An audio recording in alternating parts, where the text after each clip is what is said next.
Do you have 1,000+ SaaS clients? That's a good start. It made everybody think if they just plug in that, they become rich. That's what everybody read. If that hits, we got a winner. Like, that fucking blew my mind. As fastest possible path to that solution. The problem is that that is contrasted to what you've built your business on up to this point, which is using software to the best of its ability. You know, you're only using 10%, you're missing 90%.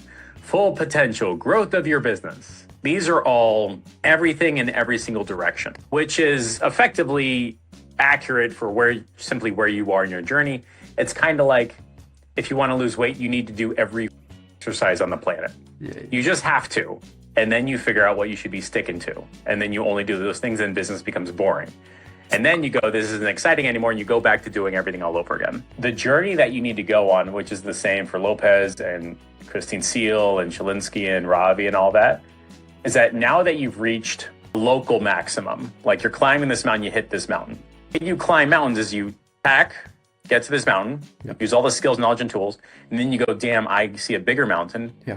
I have to go down that mountain, repack, and then prepare for my next mountain. And that's how your tools, knowledge, and abilities like end up growing. Is you have to go through a repacking phase. I go through one every year, right? Each time I do it, I hit a new maximum. So if you are currently saying GHL University, that's like saying Jeff is Agency University. We cover everything under the sun, which means all of our clients want everything all at once. I had to repack and say, internally, I know how to do everything. But my marketing message is going to be one thing. Yeah. We'll see if that hits.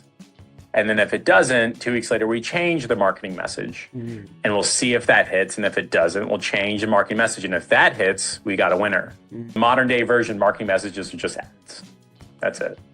So what you are in a very unique position to do is looking at what's called your perfect clients. Saying of everything that we do for this 1 or 2 or 3 perfect client, like think in your head, this guy named John, the perfect client. What is John doing? What is he accessing? What is he looking to accomplish? What is he trying to build? All that. And then you build out a marketing campaign just for John, literally just for John. And then you advertise it. Advertise to get John's. What do you think you'll get? Right? And then you run that for 2 weeks. You say this worked or it didn't. If it didn't work, you say, all right, let's look back at our client list. Let's find the next one. Let's look at the Mary. And what is Mary doing? What is she trying to accomplish? It's effectively like a client avatar conversation. You advertise that. Yes or no? And then you just keep moving on and on. It was pure open targeting on Facebook ads and just $100 a day. The challenge is that most people write a bad ad trying to talk to all of their clients. And they go, marketing doesn't work because, well, effectively you advertised to everyone. Yeah. So let's say I wanted to get more Jeff Lopez's as an example, right? I would advertise saying, hey, if you're looking to get in the online marketing space and you're not particularly techie, but you want something that's simple and works so that your clients can just get qualified phone calls, that's Jeff Lopez, right? And if I want to talk to Christine Seals, I would say, if you're a former IT executive and you want something that you can build pride on, cut your teeth on, and have massive competency on a brand new tech, you should pay attention. And that's Christine Seal. That type of advertising is called already perfect client advertising. So every Monday I sit down and I write an already perfect client ad, and I'm advertising my clients who are already perfect. And I just run that. And then I get more perfect clients. And then the recurring side of things, because that's the model that we probably need to push down because we can't keep. Right. So the best model that I have experienced, and this is after working with Will Nelson, we took him from 0 to, he's got to be doing 400K a month now, something obscene. He's doing the high ticket model. So it gets on the phone, yells at you until you buy. High ticket model, right? He's closing for, in the beginning, 8K to 15K, now it's 20K to 30K. Jesus. What he discovered is that the less he has in his course area, the happier his clients are. So literally, the less stuff he gives them, the happier the clients are. So I'll give you an example. You get to read one of two books. One of them is this book, and one of them is this book. Which one do you want to read? Yeah.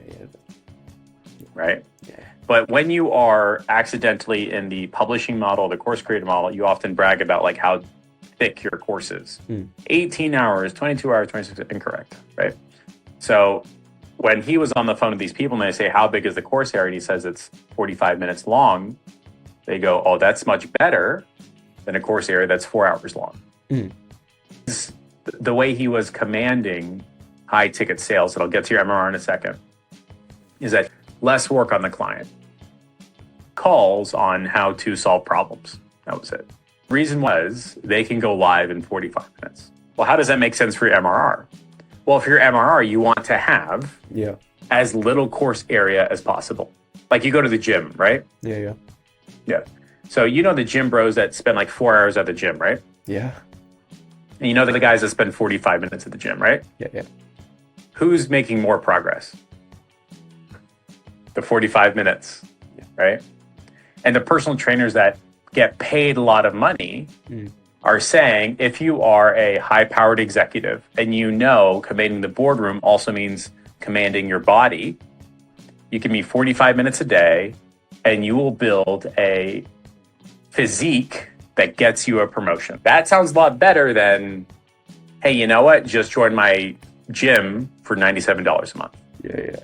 Right? Yeah. So with your MRR, you're also mentioning the result, the time intended result. You're not talking about the product itself. You're talking about what they want, right? And inside of your MRR, you're going to have very little course. You're going to have a lot of experts. So that means like Will Nelson and soon for me and 2 or 3 others, you're going to have daily calls with people who are damn good at their job, pay them a boatload of money. And now people that are paying you money get to say, damn, like Orion's got a very deep coaching deck, a deep MRR with absolute experts that know how to do it. Yeah. Like that's you. So when you're selling your MRR, you're going to have a scenario where it's a $7 thing or $10 thing. Yeah. Already perfect client ads with one intended result with a headline that makes them say, I fucking want that shit. For example, mine is, can you steal my 1,000 customer a day type thing? Yeah. Right? That's very easy to agree to. I'm not saying become a master in all things agency. I'm only advertising one. As soon as I say, would you like to talk to one of our experts? In this case, you got me. Cool. After that, it's like to get on a twice a week group coaching call for X dollars per month. That's fucking bomb. And it's easy to agree to that because I'm literally saying I'm not giving you a course. It's just Q&A. It goes, yeah, I want Q&A. I was selling a course specifically for clients, and it was hard to sell because some didn't have many clients or some didn't necessarily see the benefit of it. So here's an interesting perspective for you. To advertise to people who are struggling, who suck, who are stuck, tired, who have always wanted, who can't figure out. And when you get those clients, guess what they're going to do? They're going to suck. They're going to be sick and tired. They can't figure things out. That's who you advertise to. It's much better to advertise to people who are already successful and want to be more successful. So here's an example. If I were to start a physical therapy business, do I want to advertise saying, are you sick and tired of your left arm hurting? Or do I want to add a successful basketball career ahead of you? Did you know with one 15-minute fix, we can stop the #1 injury preventing you from getting into the NBA? The same how, the same tool, the same technique, the same exact thing. But here we're advertising people who suck, who struggle, who cannot. Here we're advertising people that are already successful, want to be more successful. How do I do that? How do you do that, right? I tested cold emails. We can acquire, onboard, and support 20 to 100 new GoHighLevel clients in 6 months or your money back. So here's what everybody that risk stuff, which is why I kind of like sideways hate that value equation. It made everybody think if they just plug in math, they'd become rich. That's what everybody read, right? They go, if I have a very complicated, difficult, and unsure product, and I need to make it simple, what do? I'll just refund them.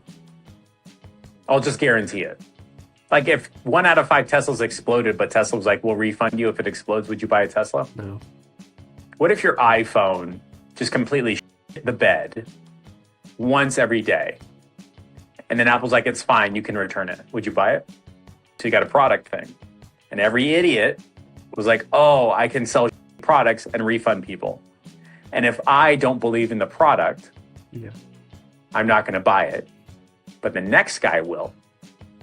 He's going to ask for your money back.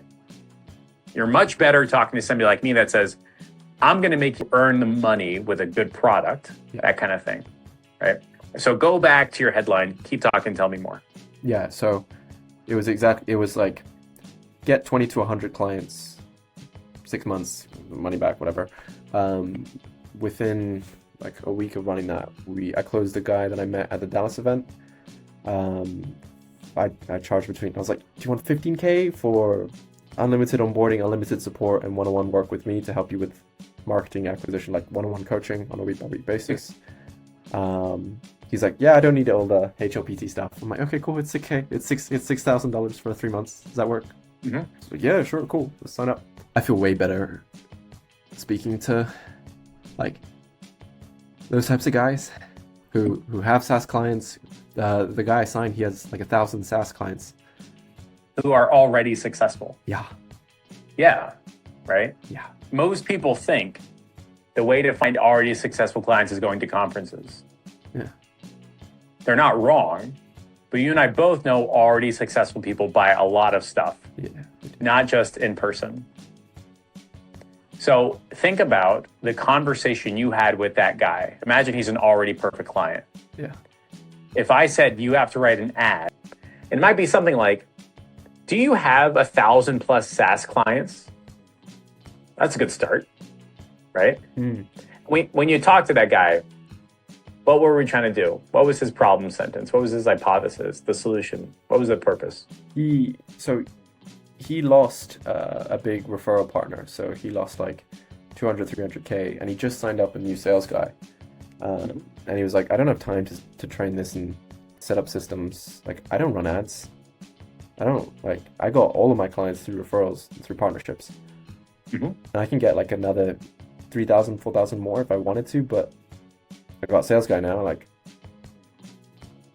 can you help implement some systems? If you have 1,000 SaaS clients and you don't have the time to make sure that they stick around, keep your referral partners, run ads, and train a salesperson, you should probably talk to me. I loved the fact that you paid for your time. You paid for a conversation with you, which is a paid sales call where you give value, and then like that blew my mind, because my dad, he did freelancing, right? And he's like, I need high ticket coaching clients that need help with branding. He in corporate, he had a TikTok campaign that did 5 billion views. He could really like sell you, Dad. But I don't want to waste your time with people who are going to waste your time. Right. So how would you go about that?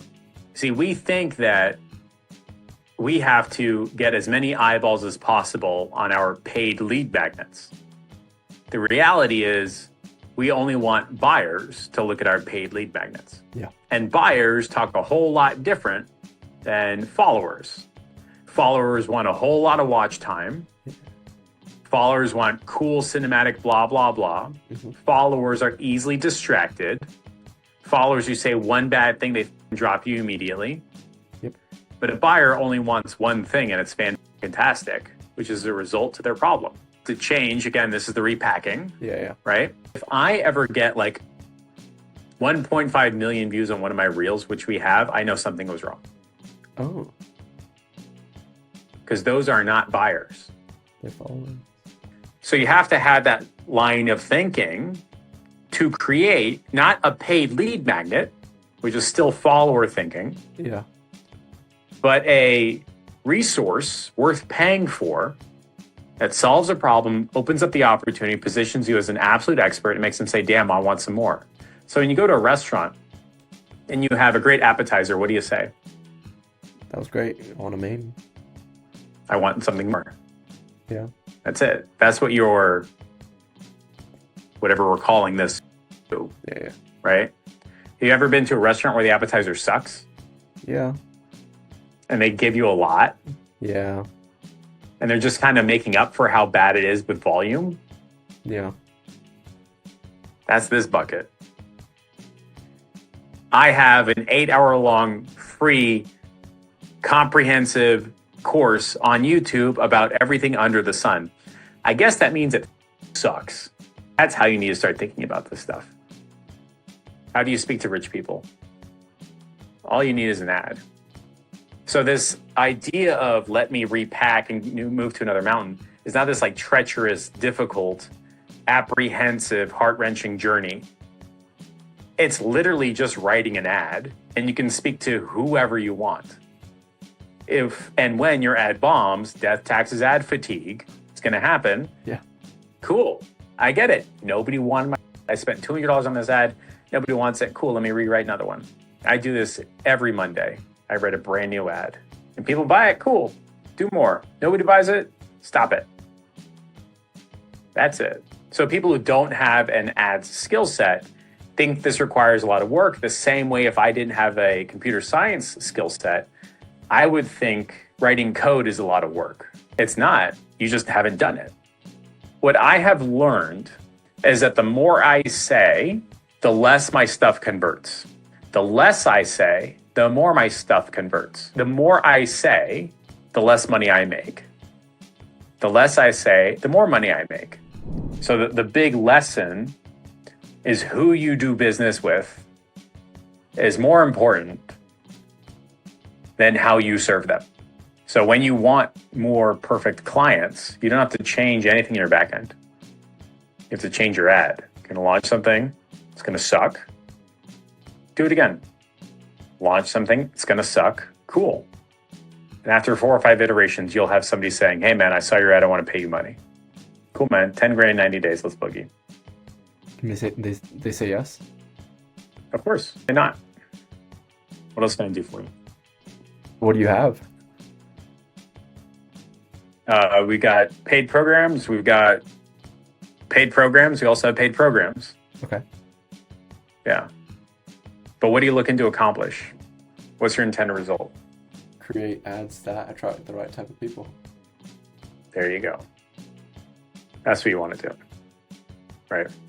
The easiest way to do that is with a very simple headline-based ad. Yep.